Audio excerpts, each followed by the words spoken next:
Rome believed it had finally cornered its enemy. 80,000 men, steel, discipline, certainty. Across the field stood Hannibal, outnumbered, isolated, exhausted. History says Rome lost a battle that day, but the truth is far worse. At Cannae, Rome lost its faith in how wars are won, and once that faith died, warfare would never be the same. Before we jump into today's story, hit subscribe and turn on notifications. Follow me as we uncover the hidden battles, secrets, and legends of history that textbooks never tell you. Rome did not march to Cannae afraid. It marched weary of restraint. For 2 years, the Republic had endured humiliation without resolution. Roman armies had been defeated at the Trebia, then destroyed at Lake Trasimene. A consul had fallen with much of his force, and the Italian countryside, once secure, had begun to waver in loyalty. Rome's losses were not only military, they were psychological and political. In response, the Republic had chosen patience uneasily. Quintus Fabius Maximus, appointed dictator in crisis, refused to meet Hannibal in open battle. Instead, he shadowed him, disrupted foraging, and avoided decisive engagement. Strategically, the approach was sound. Politically, it was deeply unpopular. In Rome, caution was increasingly interpreted as weakness. Fabius earned the nickname Cunctator, the delayer, not as praise but as reproach. Landowners resented the devastation of their fields. Merchants complained of disrupted trade. Public pressure mounted for a strategy that promised not endurance, but conclusion. By 216 BC, patience had lost its political defenders. That shift was reflected in the elections. Gaius Terentius Varro rose to the consulship through popular support rather than aristocratic lineage. He spoke to public frustration, criticized elite hesitation, and promised decisive action. His colleague, Lucius Aemilius Paulus, represented the traditional governing class, experienced, disciplined, and cautious. Together, the two consuls embodied a republic divided between restraint and assertion. The Senate responded with an unprecedented mobilization. 8 Roman legions, more than had ever been fielded together before, were assembled, supported by large allied contingents. Some units were newly raised or rebuilt from earlier losses. Standards were stretched. Experience levels varied. Rome committed a vast proportion of its available manpower because it believed this confrontation would decide the war. This was more than preparation. It was a declaration of intent. Rome was not assembling an army to test Hannibal. It was assembling one to eliminate him.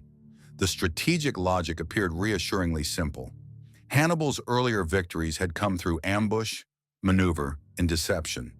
If he could be forced into a fixed frontal engagement, Rome's discipline, numbers, and cohesion would prevail. Complexity would be answered with mass. It was a belief deeply rooted in Roman military tradition. Yet beneath that confidence lay structural tension.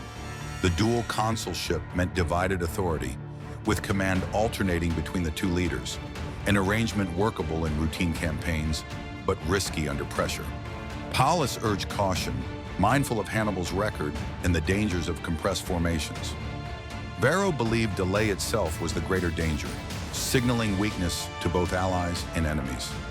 The army reflected that unease as it marched south.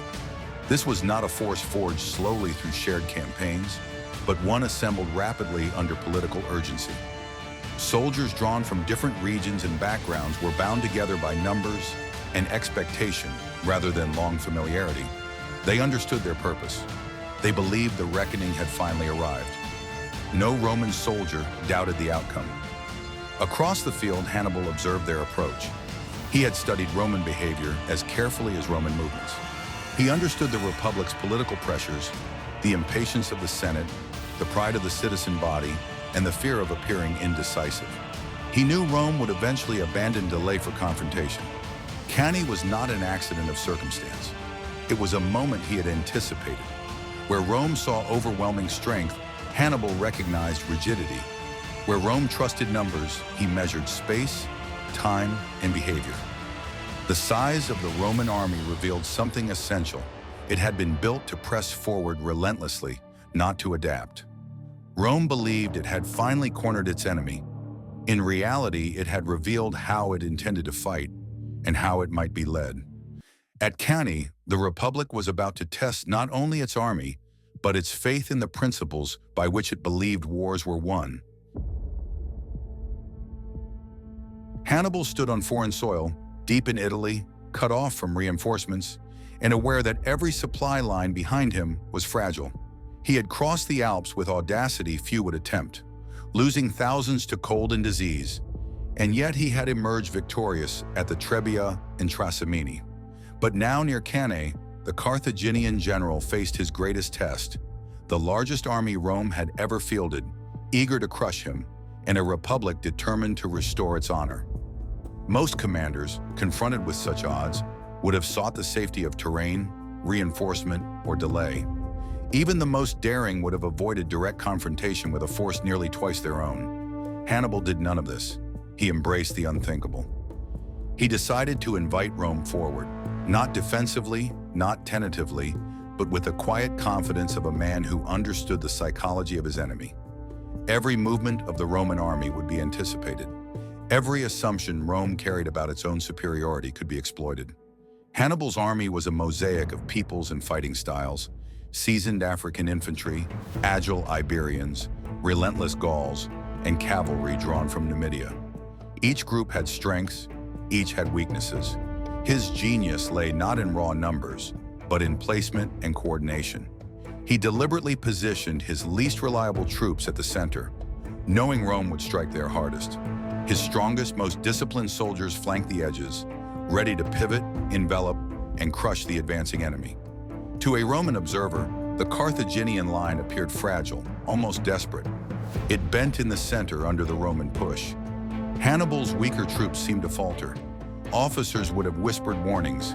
They are yielding, attack now, strike while the line collapses. That was exactly the illusion he intended. This was the first trap, laid long before swords clashed. Hannibal understood that victory in such circumstances would never come from brute force. Victory would come from the manipulation of expectation, from transforming Roman certainty into their undoing. Every cheer, every forward step of the legions brought them closer to the point where momentum would turn into entrapment. He watched the field, calculating angles, distances, and morale as if it were a chessboard. The river, the sun, the wind, all elements of the terrain would play a part. But it was the human psychology of the enemy that mattered most. Hannibal had studied Rome not merely as a fighting force, but as a political entity driven by pride, honor, and expectation. No man in Roman ranks could yet see the trap. No officer could anticipate the subtle choreography Hannibal had devised. To the world, it looked like desperation. In reality, it was control. The Carthaginian army, outnumbered and deep in enemy territory, had already begun to dictate the terms of battle. At Cannae, the greatest risk was not in engagement, it was in restraint. Hannibal had chosen risk, uncertainty, and audacity as weapons. And in doing so, he prepared to teach the Romans, in history itself, a lesson that would echo for centuries.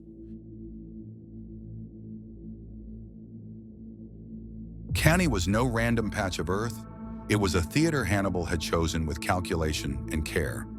The plain lay between the Apulian villages of Cannae and the river Aufidus. On its surface, it appeared neutral, flat, open, and wide enough to allow Rome to bring its massive legions to bear. But to a trained eye, every feature whispered opportunity. The river traced a crescent along one flank, a natural boundary that restricted maneuver. Hannibal knew the Romans would advance toward what seemed like open ground, only to find their wings compressed against an obstacle. Dust would rise in the afternoon wind, obscuring visibility. The sun would hang at the back of the Carthaginian army, dazzling Roman eyes and giving his troops a subtle advantage. The terrain was not merely passive, it was a participant in the coming conflict. Rome believed terrain was neutral, and in their confidence, they underestimated how subtle factors could shape outcomes. Hannibal, however, saw every detail as a variable to be controlled. The narrow field, the shifting dust, the slope of the plain, all were deliberate tools. In his mind, the battlefield was a stage, and the Romans had unwittingly agreed to act in his drama. As the legions formed, their precision was remarkable. The soldiers felt invincible. 8 legions pressed forward in compact lines, banners snapping in the wind, shields locked in disciplined cohesion. Their confidence was rooted in the Republic's centuries-old military tradition: massed infantry, cohesion, and relentless push. Across the field, Hannibal's army mirrored that order in outward appearance. Yet beneath it, every unit was poised for motion. African infantry flanked the weak center. Gauls and Iberians formed the center itself, giving the impression of instability. Cavalry was positioned on both wings, ready to roll forward, encircle, and exploit. To the untrained eye, it was an army balanced on a knife's edge. To Hannibal, it was a living machine of calculated tension. Even the men themselves, scattered across nationalities and experience levels, felt the weight of anticipation. The Romans approached like a tide. The Carthaginians awaited like a net. Hannibal's choice of Cannae was not only geographic, it was psychological. He had studied Roman tendencies, the predictability of their forward push, the pride of their legions. Here, he could transform their confidence into their vulnerability. By the time the first clash seemed inevitable, the stage was set. The audience of soldiers, on both sides, was unaware of the choreography at play. The terrain itself had already chosen a winner, and the first movements of the Roman army were merely the opening act in a drama meticulously directed by Hannibal. If this story fascinates you, make sure to subscribe and check the playlist. There are more epic battles and hidden histories waiting to be discovered.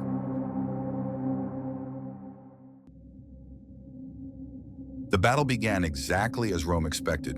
The legions surged forward, shields locked, spears braced, in tight, disciplined ranks. 8 legions pressed the center of Hannibal's line, confident that sheer weight and momentum would crush the enemy. Officers shouted encouragement, trumpets blared, and every step forward seemed to confirm victory. Rome had trained for this moment for generations, and now the Republic believed its moment had arrived. At first glance, it appeared the Carthaginian center was yielding. The Iberians and Gauls in front of the African wings gave ground, retreating slowly under the Roman push. The Romans cheered. Words of caution from the front ranks went unheard. Every Roman footfall felt like progress, every cheer a confirmation that the enemy was faltering. Yet this apparent success was exactly what Hannibal intended. His center was not collapsing in fear or disorder, it was withdrawing with purpose. Step by step, his line drew the Romans forward, compressing them into a tighter formation and narrowing the battlefield. Each forward push by the legions unknowingly carried them deeper into a trap. The Roman advance created its own peril. Communication within the Roman ranks began to fail almost immediately. The enormous depth of the army made it difficult for orders to reach the rear. Signals became delayed or misinterpreted. Men in the middle of the formation could no longer see the flanks. To them, victory seemed close, yet the pressure around them was already building. What looked like forward movement was, in fact, a slow constriction, orchestrated with precision. Hannibal's army responded like a living organism. The weaker center absorbed the push, while the stronger African infantry and cavalry positioned on the flanks waited patiently. The Romans, trusting only in their numerical superiority, did not notice that their own cohesion was being turned against them. Progress in their eyes was triumph. In reality, it was the first stage of annihilation. By the time the Roman commanders grasped the danger of the compressed lines, the die had been cast. The illusion of success had already transformed into strategic vulnerability. What the Romans believed was victory had become the mechanism of their own destruction. Every step forward, every cheer, every shout of confidence carried them closer to the point from which there would be no escape. Rome's greatest strength, its discipline, its cohesion, its faith in linear tactics, had been turned into a weapon against itself. Hannibal's design was subtle, almost invisible. The battlefield was shrinking. The Romans did not yet know that the moment of truth, when illusion would become entrapment, was rapidly approaching. The Roman legions pressed forward, still unaware of the trap closing around them. The center of Hannibal's line continued to yield in orderly steps, drawing the Romans deeper into a narrowing pocket. And then, with terrifying precision, The moment came when momentum transformed into inevitability. Hannibal's African infantry, disciplined and battle-hardened, pivoted inward. They did not charge recklessly, nor did they hesitate. Each unit rotated smoothly along the line, forming a tightening semicircle that began to envelope the advancing Romans. On the flanks, the Carthaginian cavalry had already defeated their Roman counterparts and swept behind the legions, cutting off escape routes and attacking from the rear. What had seemed like open terrain became a deadly corridor, shrinking with every breath. Suddenly, Roman soldiers were no longer facing a single enemy. Front, flank, and rear, all were under pressure. The orderly formations that had carried them to Cannae became a cage. Spear points collided from every direction. Men pressed against men, shields interlocked in frantic defense. The depth that once gave strength now magnified vulnerability. Inside the legions, confusion erupted.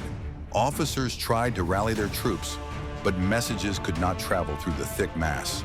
Commands arrived too late, or not at all. Panic, subtle at first, began to spread. Soldiers who had trained for cohesion now struggled simply to swing a sword. In this confined chaos, discipline was meaningless. Even for the most experienced Roman commanders, the battlefield had changed faster than they could comprehend. Consul Paulus tried to maneuver his troops to plug gaps. Varro attempted to maintain momentum, yet every effort only fed the Carthaginian design.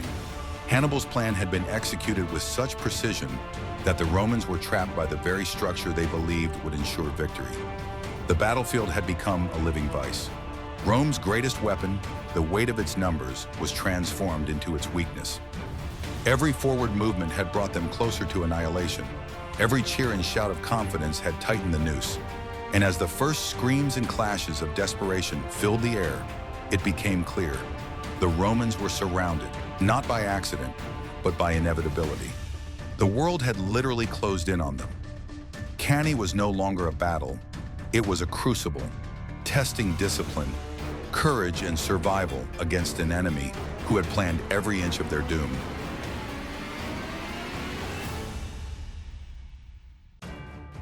By mid-afternoon, the pressure on the Roman legions was relentless. The formations that had seemed invincible were now indistinguishable from chaos. Soldiers pressed against one another, trapped in a narrowing pocket where swords barely had room to swing. The ground, once firm beneath their disciplined march, now felt like a cage. At the center, Consul Paulus had been wounded early in the engagement, and Varro, on command that day, struggled to maintain oversight. Orders became fragmented. Messages, carried through the densely packed lines, arrived too late or were misinterpreted. Signals that should have coordinated maneuvers only added to confusion. What Rome had trained for, cohesion, disciplined execution, tactical responsiveness, was rendered useless by circumstance. Soldiers in the middle could see neither flank. The front pressed forward under unimaginable pressure, the rear closed in behind them, and every step became a struggle for space. Even the wounded could not fall. To step aside was impossible. Thousands of men fought side by side, yet with no sense of direction or control. In the Roman command tent, officers frantically tried to adapt, but the reality was terrifying. No plan could reach the legions in time.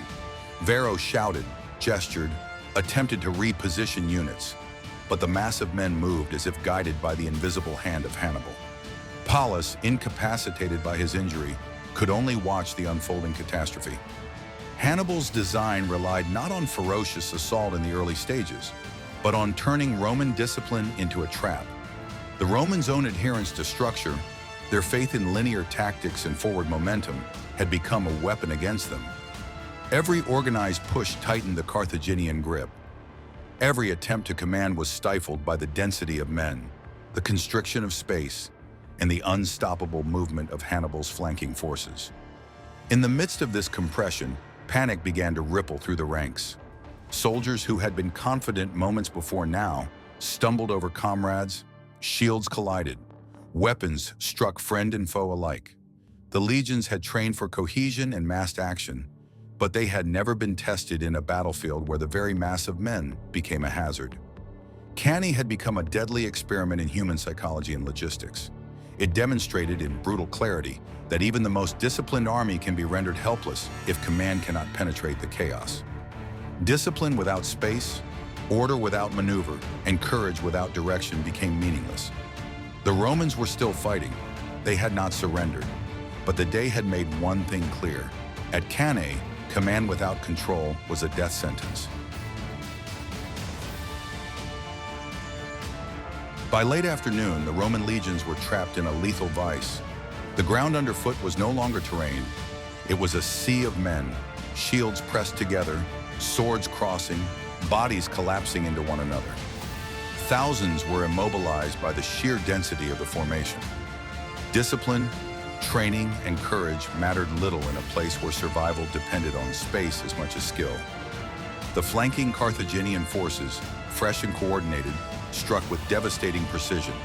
The Numidian cavalry harried the Romans from behind, cutting off retreat and striking panic into the ranks. Hannibal's African infantry tightened the circle, turning a narrowing trap into complete encirclement. What had begun as a skirmish had become a deadly funnel. Each Roman step forward only increased pressure from every side. Senators, veteran officers, and the ordinary legionary alike found themselves indistinguishable in the crush. The proud symbols of the Republic, eagle standards, banners, disciplined lines were swallowed in the human tide. Even those trained to fight with precision found their weapons impotent. Swings struck friend as often as foe. The battlefield itself had become an execution ground. Polybius records the staggering numbers. Estimates suggest that up to 50,000 to 70,000 Romans perished that day, one of the heaviest losses of any single battle in ancient history. Livy, while more dramatic, conveys the horror. Men could not fall because the living pressed them upward, and the wounded were trapped, unable to survive or escape. The army, the backbone of the Republic, was obliterated in mere hours. Hannibal did not pursue survivors with reckless aggression. He did not need to.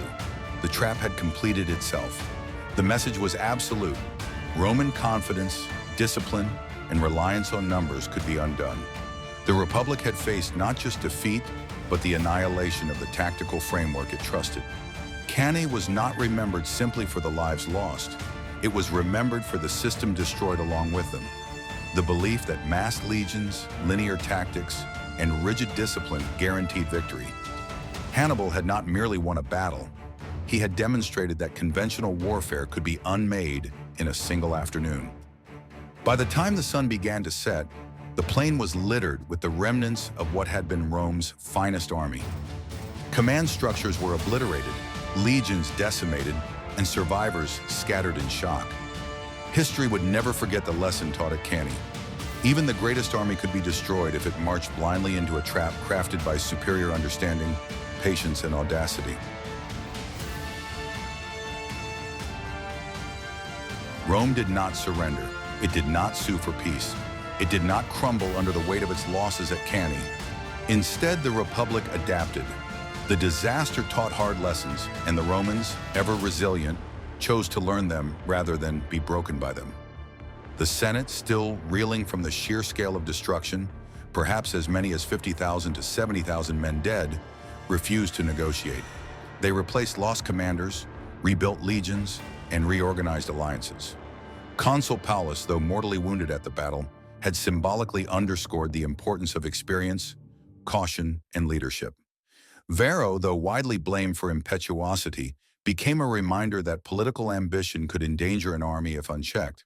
The Republic understood that strategy required patience, logistics, and an avoidance of direct confrontation unless conditions were favorable.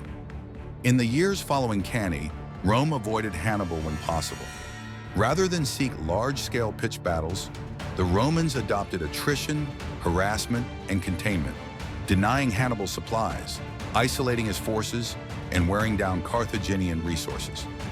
Rome's army was no less disciplined, but it became more flexible, more cautious, and more intelligent in its application. Victory no longer relied solely on numbers or bravado. It required adaptability, strategic patience, and the understanding that wars could not be decided by a single engagement. Cannae had reshaped the Republic's military doctrine. It had shown that conventional methods, linear formations, reliance on mass, confidence in superior numbers, could be fatally exploited. But it had also proven Rome's capacity to endure, to analyze failure, and to implement lessons on a systemic scale. In the shadow of defeat, the Republic refined its strategy and grew stronger. By the war's end, Rome would eventually claim victory. Hannibal, brilliant and relentless, could not conquer the Republic itself. Yet at Cannae, warfare had been rewritten. The rules, once assumed immutable, had been broken in front of the world. Rome's defeat was catastrophic, but it was also instructive. The Republic survived not because of luck or heroics, but because it absorbed the lesson of Cannae, that no army, however powerful, is invulnerable when it fights blindly, and no method of war is eternal. Once the rules were broken at Cannae, armies everywhere would fight differently. Generals would study, fear, and adapt. Commanders would understand that intelligence, flexibility, and psychological insight could outweigh numbers, and that the momentum of confidence could be turned against those who trusted it blindly. Rome lost a battle that day, but it learned how to win the war.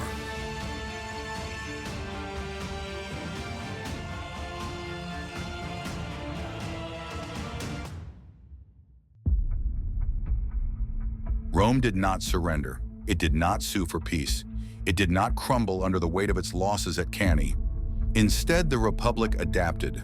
The disaster taught hard lessons, and the Romans, ever resilient, chose to learn them rather than be broken by them. The Senate, still reeling from the sheer scale of destruction, perhaps as many as 50,000 to 70,000 men dead, refused to negotiate. They replaced lost commanders, rebuilt legions, and reorganized alliances. Consul Paulus, though mortally wounded at the battle, had symbolically underscored the importance of experience, caution, and leadership. Varro, though widely blamed for impetuosity, became a reminder that political ambition could endanger an army if unchecked. The Republic understood that strategy required patience, logistics, and an avoidance of direct confrontation unless conditions were favorable. In the years following Cannae, Rome avoided Hannibal when possible. Rather than seek large-scale pitched battles, the Romans adopted attrition, harassment, and containment, denying Hannibal supplies, isolating his forces, and wearing down Carthaginian resources. Rome's army was no less disciplined, but it became more flexible, more cautious, and more intelligent in its application. Victory no longer relied solely on numbers or bravado. It required adaptability, strategic patience, and the understanding that wars could not be decided by a single engagement. Cannae had reshaped the Republic's military doctrine. It had shown that conventional methods, linear formations, reliance on mass, confidence in superior numbers, could be fatally exploited. But it had also proven Rome's capacity to endure, to analyze failure, and to implement lessons on a systemic scale. In the shadow of defeat, the Republic refined its strategy and grew stronger. By the war's end, Rome would eventually claim victory. Hannibal, brilliant and relentless, could not conquer the Republic itself. Yet at Cannae, warfare had been rewritten. The rules, once assumed immutable, had been broken in front of the world. Rome's defeat was catastrophic, but it was also instructive. The Republic survived not because of luck or heroics, but because it absorbed the lesson of Cannae, that no army, however powerful, is invulnerable when it fights blindly, and no method of war is eternal. Once the rules were broken at Cannae, armies everywhere would fight differently. Generals would study, fear, and adapt. Commanders would understand that intelligence, flexibility, and psychological insight could outweigh numbers, and that the momentum of confidence could be turned against those who trusted it blindly. Rome lost a battle that day, but it learned how to win the war. Thanks for watching. Click subscribe and dive into this playlist next. More untold stories of empires, warriors, and history-changing battles are just a click away.